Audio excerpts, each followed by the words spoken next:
우리 이렇게 인사할까요? 부르셨으니 따라갑시다. 부르셨으니 따라갑시다. 오늘날처럼 복음을 듣기 좋은 환경은 없습니다. 텔레비전을 틀어도 복음이 나오고요. 라디오에서도 복음이 나옵니다. 심지어 제가 가지고 다니는 스마트폰에서도 복음을 들을 수 있습니다. 누구나 쉽게 복음을 들을 수가 있습니다. 그런데 수많은 사람들이 복음을 듣지만 어떤 사람은 듣고 흘려버립니다. 그리고 어떤 사람은 듣고 깨닫는 사람들이 있습니다. 듣고 깨닫는 사람들은요, 그 말씀에 힘을 얻어 살아갑니다. 그래서 그런 사람들은 특별한 사람들입니다. 그럼 여러분은 특별한 사람들입니다. 그러니까 자부심을 가지세요. 특별한 사람들입니다. 왜냐하면 하나님께서 우리를 부르실 때 조금은 더 풍성하고 조금은 더 영생에 가깝도록 부르셨기 때문입니다. 요한복음 10장 10절 말씀 우리 함께 읽겠습니다. 도둑이 오는 것은 도둑질하고 죽이고 멸망시키려는 것뿐이요 내가 온 것은 양으로 생명을 얻게 하고 더 풍성히 얻게 하려는 것이라. 도둑이 오는 것은 도둑질하고 죽이고 멸망시키려고 왔습니다. 근데 예수님께서 오신 것은요, 양으로 생명을 얻게 하고 더 풍성하게 하기 위해서입니다. 예수님은 우리를 그렇게 풍성하고 영생에 이르도록 부르고 계십니다. 그러니 그 부르심에 응답함으로 풍성한 삶을 살아가시는 여러분이 되시기를 기도드립니다. 때로는 주님을 만난다는 것이, 주님을 찾는다는 것이 참 힘듭니다. 그렇죠? 제가 신방을 가서 기도합시다, 기도하겠습니다. 그러면 이런 얘기도 하세요.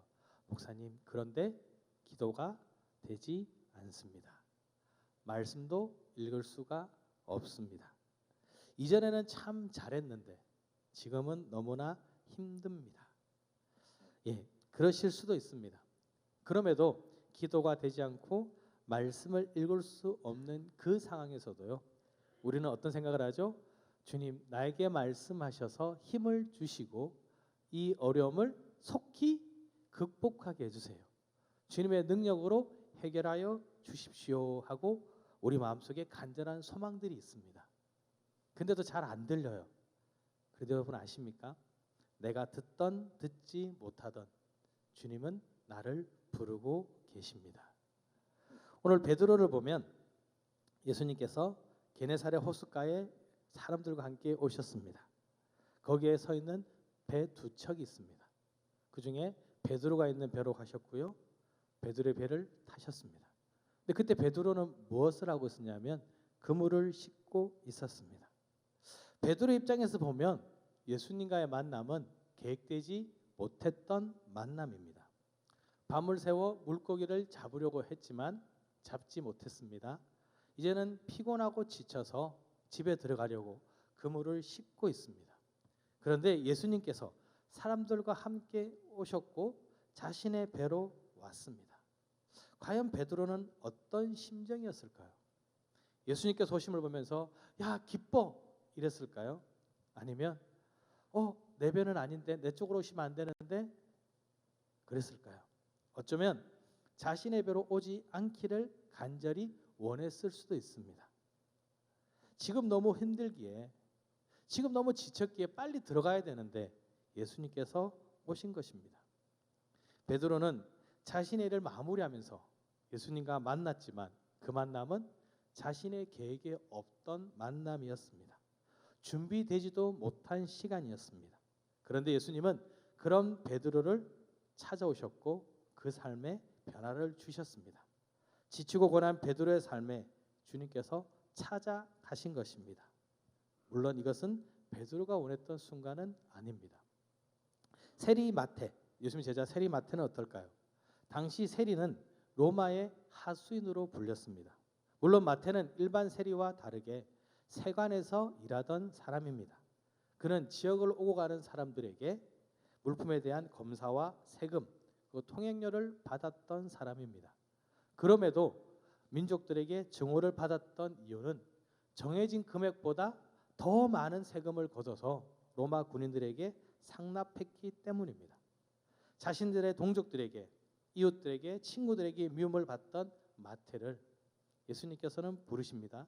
그리고 함께 식사를 하시고요. 그 세리들도 그 자리에 부릅니다. 세리와 함께 있는 예수님을 보며 바리새인들은 이렇게 얘기합니다. 바리새인들이 보고 그의 제자들에게 이르되 어찌하여 너희 선생은 세리와 죄인들과 함께 잡수시느냐. 당시 유대인들은요, 세리와 죄인들을 동일하게 생각했습니다. 예수님을 메시아로 믿지 않지만 자칭 메시아라고 한다면 당신은 저 죄인들과는 함께하면 안 됩니다. 이것을 말하고 싶어 했습니다. 바리새인들 입장에서요, 저 세리 마태는요, 징계받아야 하고 저주받아야 할 존재입니다. 그런데 예수님 보시기에는 이 세리도 구원받아야 할 하나님의 자녀일 뿐입니다. 마태복음 9장 13절입니다. 너희는 가서 내가 긍휼을 원하고 제사를 원하지 아니하노라 하신 뜻이 무엇인지 배우라. 나는 의인을 부르러 온 것이 아니요 죄인을 부르러 왔노라 하시니라. 자신의 모습 때문에 하는 일 때문에 아무도 세리 마태를 찾지 않습니다. 단지 정죄할 뿐이었습니다. 그런데 그런 마태를 예수님께서는 부르시며 하나님의 자녀라고 하십니다. 마태는 어쩌면 외로운 시간을 보내고 있었을 것입니다. 왜 마태가 세리가 되었는지 성경에 나와 있지는 않습니다. 그런데 친구들과 이웃들, 자신들 민족들에게 죄인으로 취급받는 것을 좋아하는 사람은 없을 것입니다. 다른 사람과 함께하지 못하고 죄인들이라 손가락질 받는 사람들과만 함께하는 마태, 그는 힘들고 외롭고 어려운 시간을 보내고 있었을 겁니다. 그런 마태를 예수님께서는 찾아가셨습니다. 그럼 예수님이 이렇게 힘들고 어려운 사람만 찾아갈까요? 아닙니다. 예수님의 제자들 중에 보시면요, 세례 요한의 제자들도 있습니다. 세례 요한이 광야에서 세례를 베풀 때 예수님께서도 세례를 받기 위해서 세례 요한에게로 나아갑니다. 세례 요한은 어떻게 내가 세례를 줍니까? 예수님께서 어떻게 하죠? 세례를 하라고 하십니다. 세례 요한을 바라보면서 세례 요한이 예수님을 바라보며 이렇게 이야기합니다. 예수님께서 거니심을 보고 말하되 보라 하나님의 어린 양이로다. 이렇게 말하니까요. 세례 요한의 제자 중 2명 안드레와 요한이 예수님을 따라갑니다. 안드레와 요한은요, 세례 요한을 통해서 메시아가 오심을 기다리고 있었던 사람들입니다. 빨리 오시기를 기다리며 늘 준비하던 사람들입니다. 그런 그들을 예수님께서 부르셨죠. 그리고 그들이 예수님을 만나니까 이렇게 고백합니다. 요한복음 1장 41절 우리 함께 읽겠습니다. 그가 먼저 자기의 형제 시몬을 찾아 말하되 우리가 메시아를 만났다 하고, 번역하면 그리스도라. 그렇죠. 자신이 기다리던 메시아 예수 그리스도를 만난 거예요. 예수님은 자신을 기다리고 있던 안드레와 요한을 부르셨습니다. 예수님께서는 힘들고 지친 베드로를 부르시고요, 사람들에게 외면받던 마태도 부르셨습니다. 그리고 자신을 간절히 기다리던 안드레와 요한도 부르셨습니다. 예수님께서는 모든 사람을 부르십니다. 그 중에서도 예수님께서는 지금 여러분들을 부르고 계십니다. 그러니 그 부르심을 들으시고 깨달으시는 여러분 되시기를 기도드립니다. 물론 예수님께서 저도 부르셨겠죠. 저는 이런 생각을 해본 적이 있습니다. 예수님께서 십자가에 달리실 때 2 강도가 있었지 않습니까? 한 강도가 예수님을 고백합니다. 그러니까 예수님께서 뭐라고 하시죠? 내가 나와 함께 낙원에 있으리라. 너무 좋은 거예요. 그래서 제 마음대로 막 살다가 죽기 직전에 예수님 믿습니다. 그러면 되지 않을까요? 좋은 생각 같지 않으세요? 하지 못하는 것도 많은데 죽기 직전에 딱 믿으면 참 좋을 것 같은데 저만 그런 생각을 하는군요. 이거는요, 여러분의 착각입니다. 평생을 믿지 않던 제가 죽기 직전에 믿고 싶다고 그 믿음이 생길까요? 불가능하다는 것을 말씀드리는 게 아닙니다. 하나님께서 허락하시면 가능한 일입니다. 마태복음 19장 26절에 보니까요, 예수께서 그들을 보시며 이르시되 사람으로는 할 수 없으나 하나님으로서는 다 하실 수 있느니라. 내가 믿는 것이 아니라 하나님께서 허락하시면 죽기 직전도 가능합니다. 하나님은 그렇기 위해서 우리를 부르셨고요, 우리를 창조하신 겁니다. 하나님 우리를 부르신 이유는요, 우리와 함께하기 위해서입니다. 우리가 더 풍성한 삶을 하기 위해서입니다. 영생을 누리라고 부르시고 계십니다. 그런 하나님께서 우리의 그 마음을 알고 계십니다. 그러기에 부르고 계십니다. 야곱아 너를 창조하신 여호와께서 지금 말씀하시니라. 이스라엘아 너를 지으시니가 말씀하시니라. 너는 두려워하지 말라. 내가 너를 구속하였고 내가 너를 지명하여 불렀나니 너는 내 것이라. 이 예수님의 음성이 들리십니까? 지금 나를 부르고 계신 그 예수님의 음성이 여러분 들리십니까? 어쩌면 피곤하다고 해서 주님 지금은 아닌 것 같습니다. 외면하지 않으시나요? 내 뜻과 다르다고 해서 내가 준비되지 못했다고 해서 그 예수님의 부르심을 거부하고 계시지는 않으십니까? 아니면 어쩌면 안 들으려고 하니까 들리지 않는 것은 아닐까요? 비슷한 예를 들어보겠습니다. 우리가 기도를 합니다. 하나님 이것을 기도합니다. 이렇게 들어주십시오. 그리고 응답을 받았습니다. 어떻게 응답받은지 아시나요? 대부분 그러실 거예요. 내 기도가 내가 하는 기도대로 응답되었으면, 그렇죠? 기도가 응답되었구나 이야기합니다. 그러니까 아버지의 뜻이 내 뜻이 되는 게 아니라 내 뜻이 아버지의 뜻이 되는 거예요. 아니라고 하면 뭐라고 하죠? 하나님 보좌도 움직인다는데 하나님 뜻을 바꾸세요. 그래서 언제까지 기도하시나요? 응답하실 때까지. 누구의 뜻대로? 내 뜻대로. 옆에서 아니야 아니야라고 하면 뭐라죠? 안 들려요. 하나님 저는 기도할 거예요. 무조건 제 말 들어주세요. 어쩌면 그러고 계시진 않나요? 조금 더 쉬운 예를 들어볼까요? 집에 있는 자녀들 아니면 손자 손녀들 집에 탁 놀러 오죠. 다 와서 할아버지 할머니 그리고 뭐 하죠? 인사하고 난 뒤에 뭘 찾아가요? 뭐 찾아가죠? 휴대폰. 다 인사하고 너무 반갑게 와서 휴대폰을 가져갑니다. 그리고 어디로 가요? 저 구석으로 가서 뭘 하고 있을까요? 게임을 하고 있습니다. 아무리 불러도요 대답이 없습니다. 누구야? 그래도 대답을 안 해요. 못 들은 걸까요? 안 들리는 걸까요? 신기한 거는요, 치킨 왔어 그럼 탁 나와요. 안 들리던데 치킨 와서 그러면 딱 나와요. 그리고 손에는 뭐 들고 있을까요? 휴대폰. 못 들은 걸까요? 안 들은 걸까요?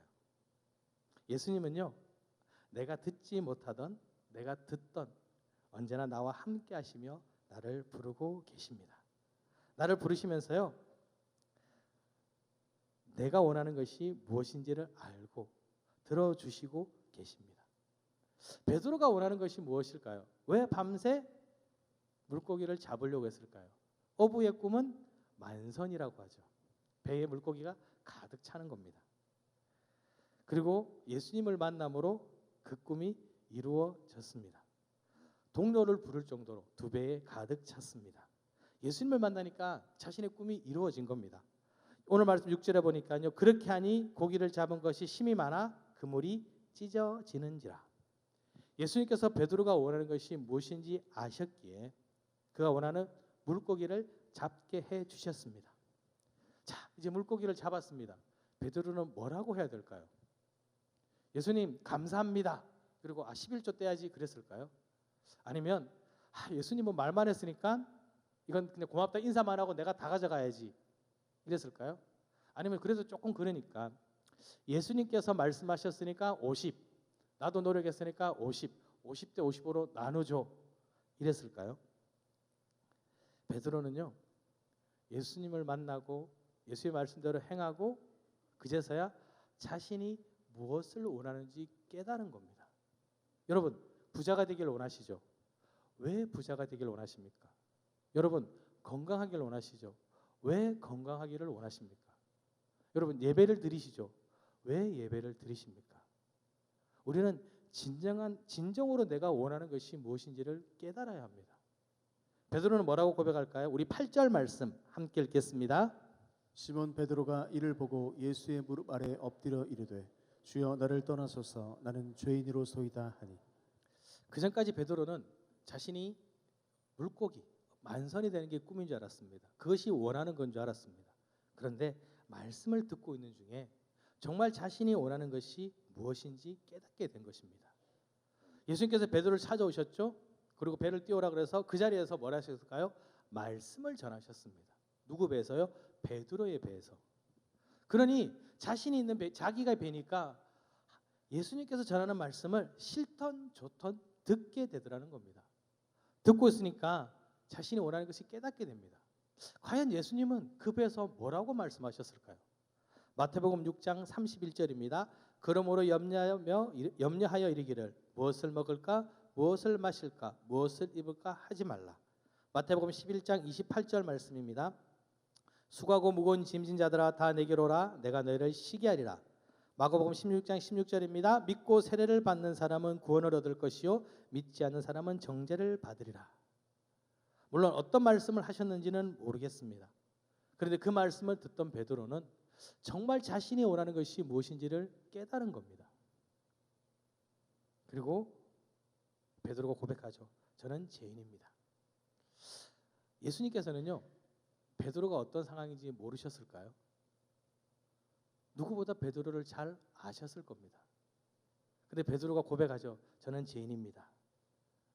그것을 고백하면 끝인가요? 깨달았다고 끝인가요? 예수님께서 너 죄인이었어? 절로 가. 그런 게 아니죠. 죄인이라고 고백한 베드로가 뭐라고 하죠? 이제부터 너는 사람을 취하리라. 가라고 하신 게 아니라요. 그에게 무엇을 해야 될지 알려주셨습니다. 예수님께서는요. 나보다 나를 더 잘 아십니다. 잘 아시기에 나를 부르셨고요. 나를 부르시고 어떻게 해요? 내가 할 수 있는 것들을 말씀해 주십니다. 왜 말씀하실까요? 내가 더 풍성한 삶을 살고 영생에 이르기를 원하시기 때문입니다. 주님께서는 지금 내가 할 수 있는 것들을 하라고 말씀하십니다. 밤새 물고기를 잡으려고 잡지 못했던 베드로 말씀을 듣습니다.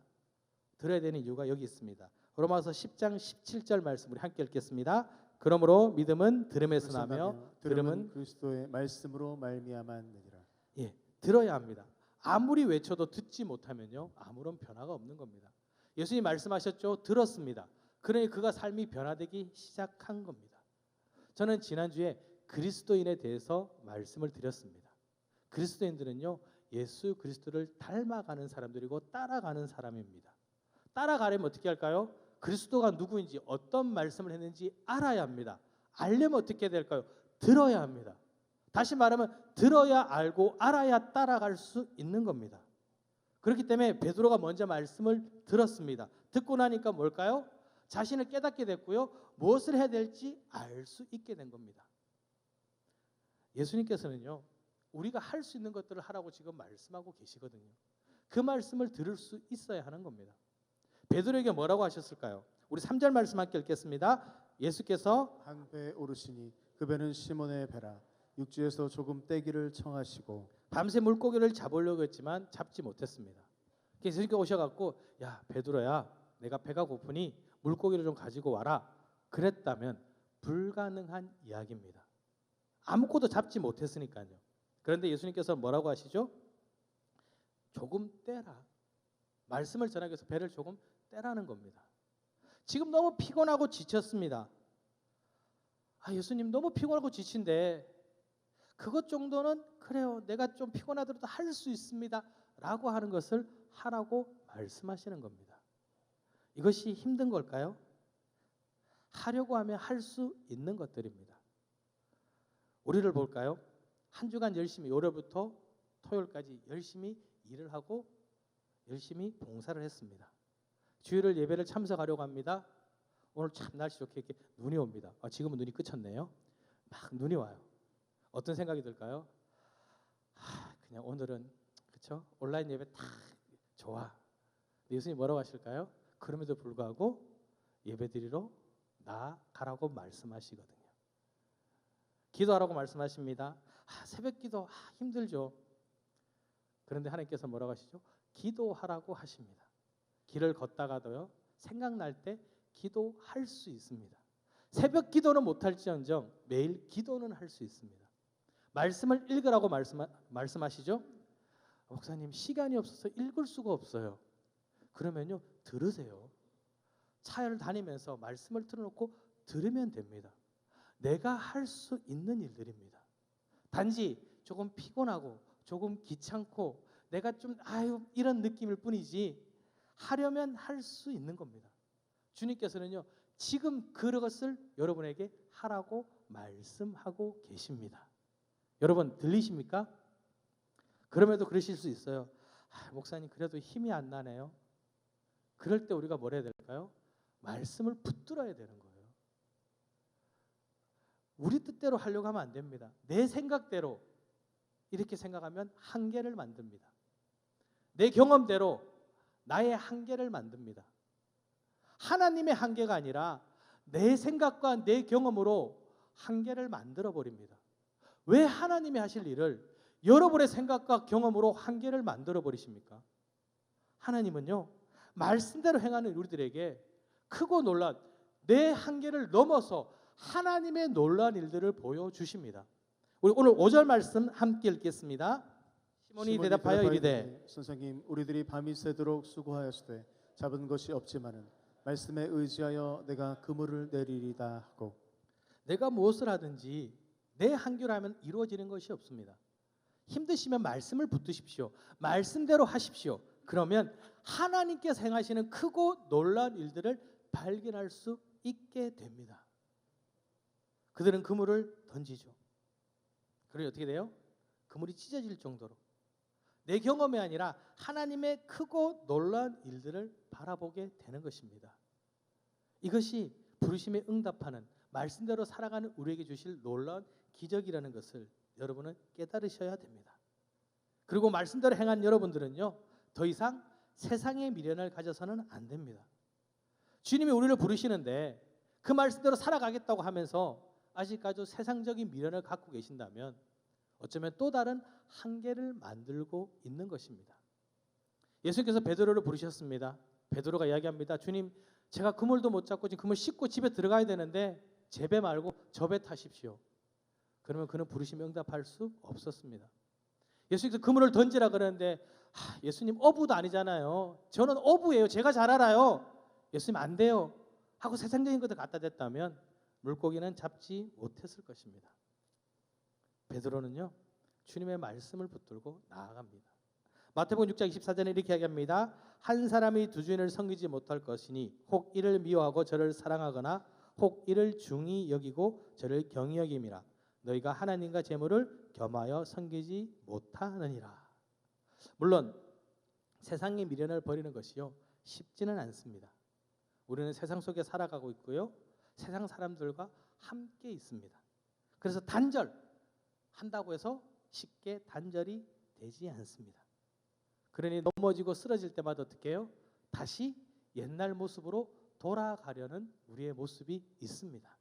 물론 베드로도 똑같습니다. 예수 그리스도께서 십자가에 달리셨을 때 그것을 바라본 베드로는 어떻게 했습니까? 요한복음 21장 3절에 보니까요, 시몬 베드로가 나는 물고기 잡으러 가노라 하니 그들이 우리와 함께 가겠다고 나가서 배에 올랐으나 그날 밤에 아무것도 잡지 못하였더니. 세상의 미래를 가지고 다시 돌아옵니다. 그리고 하던 것 다시 그물을 던지고 물고기를 잡습니다. 그런데 바뀌는 것이 아무것도 없었습니다. 밤새 물고기를 잡으려고 했지만 잡지 못합니다. 세상의 미련을 가지면요, 뭔가 바뀔 것 같고 더 좋아질 것 같은데 우리 삶 어떻게 해요? 허우적거리기 밖에 못하더라는 겁니다. 이처럼 세상은요, 우리를 더 아프게 하고 힘들게 하는 것밖에 안 보이더라는 거예요. 다시 돌아가면 더 아쉬움만이 생깁니다. 부자 청년을 기억하십니까? 하나님 앞에 의인이 되기 원했고 구원받기 원했던 그 자신의 물질 때문에 구원을 놓친 미련한 자입니다. 세상의 것을, 세상의 미련을 가진 사람은요, 구원에 이를 수 없습니다. 욕심과 탐욕 속에 빠져서 주님을 온전히 따라가지 못합니다. 여러분, 세상의 미련을 가지지 마시고 예수 그리스도의 말씀을 붙드시고 새 힘을 얻어서요, 주님이 부르시는 그 뜻대로 살아가시기를 기도드립니다. 말씀을 맺습니다. 예수님께서는요, 지금 나를 부르고 계십니다. 여러분, 주님의 음성이 들리십니까? 연약하고 피곤하여 잘 듣지 못하겠습니까? 그러면요, 나에게 주신 하나님의 말씀을 붙드시기를 기도드립니다. 할 수 있는 힘을 주십니다. 나의 힘이 아니라 나의 능력이 아니라 하나님의 능력을 바라보게 될 것입니다. 하나님은요, 지금도 나를 위해 일하고 계십니다.